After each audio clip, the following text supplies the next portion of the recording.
Hi, Tim Unkert here, and this is part 2 of our video tutorial creating a landing page with Tailwind CSS. So we've got this from part 1. We built the nav bar. It is a fixed nav bar. Here is the finished project that we'll be building. The next part we're going to tackle is this hero with the text on the left and the unicorn on the right before continuing with the rest of the site. Okay. So let's keep going. I'm going to bring back up my code editor. I'm using NeoVim for this tutorial, but anything where you can edit code will work. Okay, so all right, so we're going to now start with the hero section. So I'm going to make a note, start hero section, and just make a little comment there. And so I'm going to have a div with an ID of hero. And we're going to have a bunch of little classes in here. So the first one is that background class, light blue, padding on the top 40. Okay. And where I'm getting these classes, so we go down here to documentation and click on utility first. We're going to go here, and if we scroll down, we've got all this stuff here. So we can take a look at, say, our padding classes. And so we've got all these classes. Now you can change these too, but there's a ton of customization that you can make. So you have padding x2, that's going to be padding left of 0.5 rem, padding on the right at 0.5 rem. So there's all this documentation, okay? So anyway, so I decided on padding top of 40. It kind of made the spacing work for small screens. Now keep in mind, this is for small screens because once we go above small screens, and I indicate this with the SM colon, once we break above the small screens, I'm having a padding top of 28, which worked better, okay? And that was with the fixed menu getting the spacing right, so it wasn't covering, the menu wasn't covering up some of the text and that kind of thing. So that's why I did that. Okay, so inside this div, inside the div here, we have another div, and this has a class. We have a class of container, max width screen -XL. That's where you can find the max width. There's, so on this site here, if you go here, max width, all right? So it gives you all these classes, and that's where I'm getting these classes from. I was going through and picking the ones that worked best for me. And that's what I would recommend. I would recommend when you build something, just go ahead, start building something with it, install it, start building something, and play with it. You can follow along and see what I'm doing, but then you got to play with it yourself, okay? So we got that class, and then after that, we're going to center the stuff on the x-axis. So like the container and this max width screen, it will give you a max width, but not like some of the other frameworks. They will automatically assume you want to be centered. Tailwind CSS won't assume that. You do have to tell Tailwind CSS, or you have to tell basically your browser that, yeah, you want it centered. So they don't automatically assume that, okay? So we've also got a class of padding x8-8, padding y-axis -12. When we break above the small screens, we want flex, and we want to justify between, okay? And below this, I am going to start with the left part of the hero. So I'm going to make a note of that, okay? And I'm going to start, let's see, I'm going to start with a class of left-hero, an ID of left-hero. And I gave IDs. I didn't link any of the IDs from some of the stuff. You could do that, like with the contact and the menu. Typically, you would link it to the contact form we'll build later on in this tutorial. This is just for testing Tailwind CSS for the presentational part. But anyways, I'll stop babbling and we'll go back to doing the markup. So the width is going to be full. After we go above small screens, though, so at small screens, the width of the left part will be full way across. But after we go to above small screens, it's going to take 3/5 of the screen, okay? And then the other one would have 2/5. All right, and then within that, we're going to have an H1 with the class of LBJ. That's that light text that I defined. That's not a Tailwind class. And then text 4XL. Now with Tailwind, the headings, they are not given specific sizes. It lets you define the sizes, which actually is pretty good because when you're talking about SEO, you obviously want your H1 and then you want your H2 a subset of your H1, your H3 a subset of your H2s, and so on. And you don't want to, you know, some people, they get a tendency, oh, I want the heading to like be this size, so I'm going to use this. I've even done it a little bit. It's not the best practice. So this way you define all your text sizes, whether it be a heading, a paragraph, whatever. This text 4XL, it's going to give me a fairly big text, okay? And again, that's all in the documentation. I'm going to type uppercase, and that's going to give me uppercase, okay? And we're just going to say web design, okay? And then we're going to close our H1.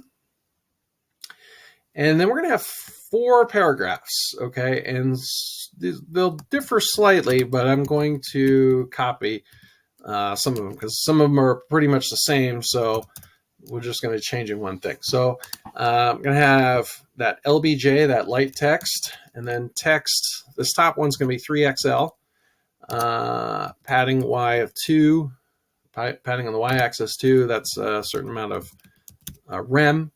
And then uppercase, okay? And then we'll close our paragraph tag. I'm going to yank this line and paste, paste, paste. And then the second one is just going to be 2XL.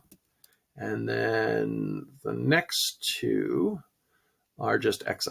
Okay, so that's the only difference. All right, so now let's fill in the stuff that we have in the paragraphs. So the top one, I stick with a very complete sentence, just defined, period, okay? And then after that, I say build your inner, you want to cap it, build your inner unicorn, okay? And I'm just using paragraphs because I want the search engine's going to be like, what? Because this is just a fake site. It's kind of nonsense. But then then I went all the way up there. I don't want to do that, okay? So we went defined. I got to retype it, sorry. Build your inner unicorn. Okay, then we'll go down, HTML. I think I put a period, actually.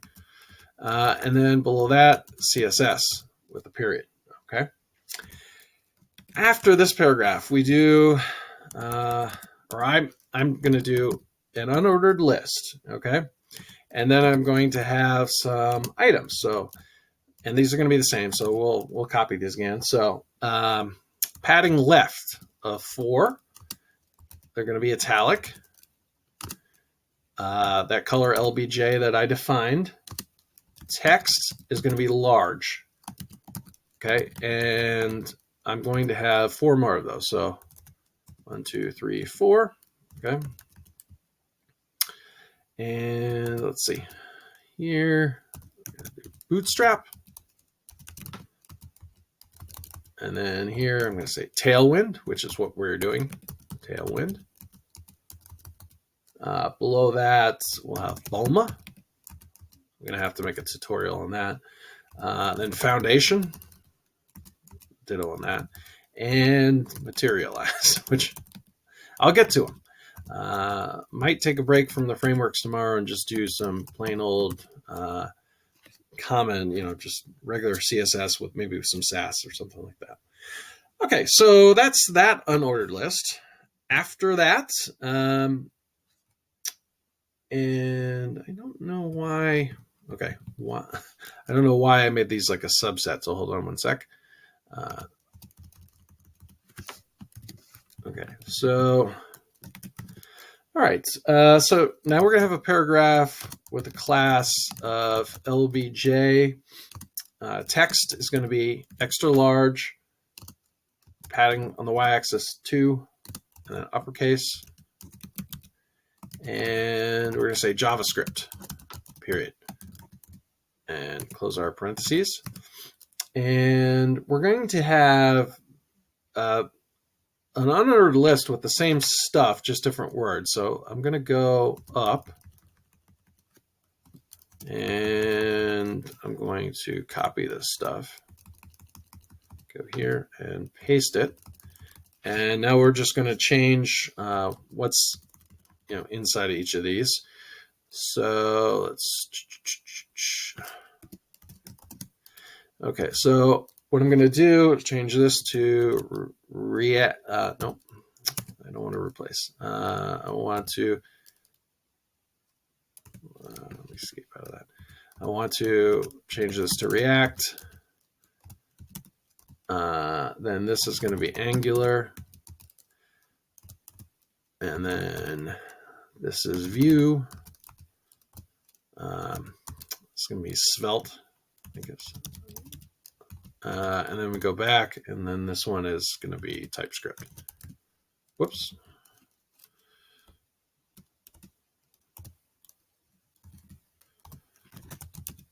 TypeScript. Okay. All right. So then we're going to close out the div, and that's going to end the left part of the hero. Okay.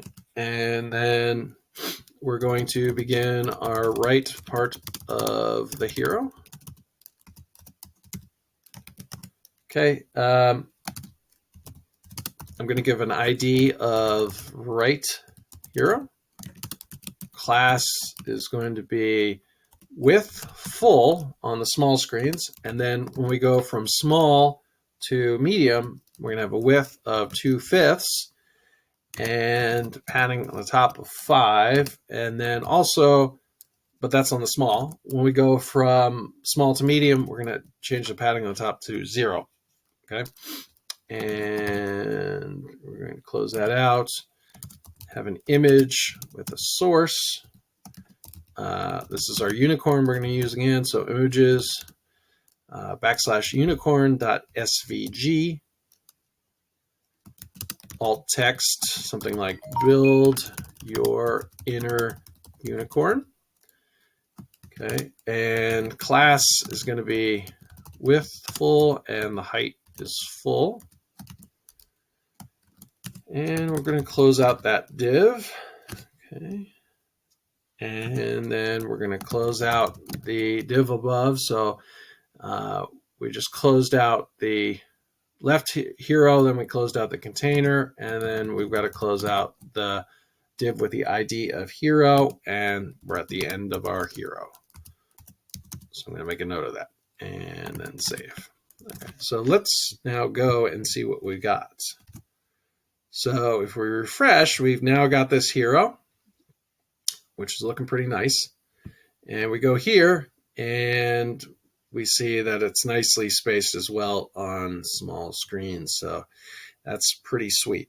I think this is going to conclude part 2, and we'll focus in part 3. We'll go down and we'll focus on these next 2 sections, and then maybe part 4 will be the form and the footer. All right, thanks for watching. If you like this video, please smash that like button. Please subscribe and hit the bell for notifications, as it really helps the channel grow and helps me to stay motivated to keep making videos like this. Thanks for watching. Have a great evening.